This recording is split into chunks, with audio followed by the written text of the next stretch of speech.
হিজাবের কারণে আমার প্রথমত কাজ কমে নাই, আমার কাজ আগেও কমে নাই, আলহামদুলিল্লাহ আমার কাজ বেশ ভালোই যাচ্ছে। একটাই সিরিয়াল করছি, সেকেন্ড চেয়ারম্যান ক্যারেক্টার করছি, ওই একটা সিরিয়ালই দর্শক জনপ্রিয়তা এত যে আমি সৌদির মতো জায়গায় গিয়েছি, ওখান থেকে আমাকে ডাক দেয় সেকেন্ড চেয়ারম্যান। তো 10টা কাজ করার দরকার নেই, কাজের মতো কাজ একটা করলে না। আর আমার কথা হচ্ছে যারা এই কথাগুলো বলে যে কাজ কমে গেছে এই জন্য হিজাব পড়তেছে, তাদেরকে বলবো প্লিজ লাস্টের আমি ডিসেম্বর থেকে হয়তো মাথায় কাপড়, আমি ডিসেম্বর থেকে মাথায় কাপড় দেওয়া শুরু করেছি, এখন ঈদের ইয়ে চলে এসছে, এখন আপনারা একটু গিয়ে দেখেন এই 4 মাসে আমার কতগুলো নাটক আছে, আপনি ম্যাক্সিমাম 10 মিলিয়ন প্লাস দেখবেন, তাহলে কিভাবে কাজ কমে? এই আক্কেলটুকু তাদের নাই যারা এই কমেন্টসগুলো করে, আমি বুঝি না। আচ্ছা, আপনি তো দীর্ঘ সময় ধরে কাজ করছেন, এই কাজ করতে যে কখনো কি সিন্ডিকেটের কবলে পড়েছেন বা সিন্ডিকেট মেইনটেইন করতে হয়েছে? সিন্ডিকেট আমি মেইনটেইন করতে পারি না, আমার দ্বারা হয় না, কারো রিজিক মেরে খাওয়ার অধিকার আল্লাহ তাআলা আমাকে দেয়নি। সিন্ডিকেট যারা করে তারা একটা সময় পর্যন্ত হয়তো ভালো থাকে, কিন্তু যারা বলে যে না এরকম কিছু হয় না, যারা বলে তারা ফেক, তারা সবার আগে করে। আচ্ছা, সিন্ডিকেট সব জায়গায় হয়।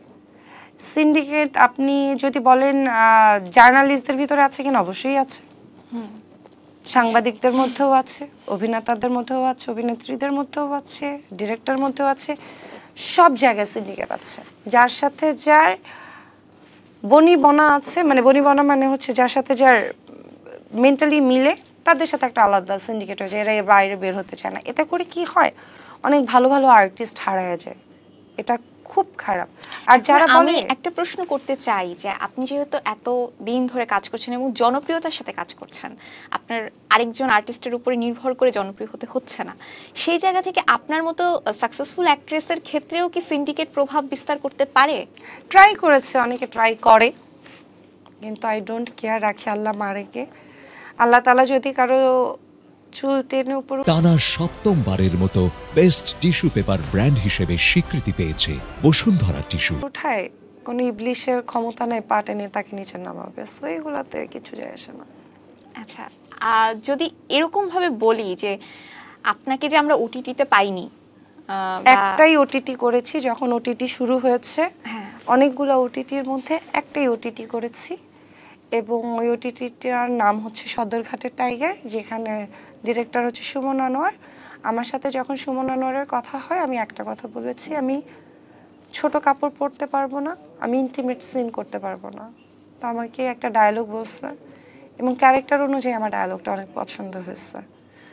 তো ওই সময়ে ওটিটি, ওই সময় বাদ দেন, এখনই যা যা হয় নাটকে, ওটিটি অনেক পরের কথা। আর আমার এক ডায়লগে মনে হয়েছে বাংলাদেশে মারামারি লেগে যাইতেছিল, এখানে অনেকে অনেক কিছু করতেছিল, কি করব এখন আমি? হয় এখন দর্শক যদি মনে করে সত্যি সত্যি আমার জামাইয়ের অনেক টাকা, তাহলে টাকা জামাই কই আমি জানি না, টাকা আছে মনে হয়। না, আমি যেটা বলতে চাচ্ছিলাম যে এই যে সিন্ডিকেটের কারণেই কি আপনার মতো যারা অনেকেই আছে, আমি শুনি যে যারা মানে এই রিলেশনগুলো বিল্ড আপ করতে পারে না বা মেইনটেইন করতে পারে না, তারা ওটিটিতে কাজ পায় না, আপনি কি এই বক্তব্য মানে সত্যি কথা? এটা একদমই সত্যি কথা, এটা একমত না হওয়ার কিছু নাই, এটা একদমই সত্যি কথা। আমি কেন যেন মানে মিথ্যা কথা বলতে পারি না, এটা সত্যি কথা।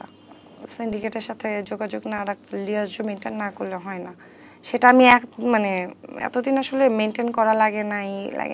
এখন যখন কাজ ছেড়ে আসলে বিজনেসের দিকে গেলাম, তখন গিয়ে দেখলাম বিজনেসেও এরকম একটা বিষয় ঘটে। আচ্ছা, ঠিক আছে।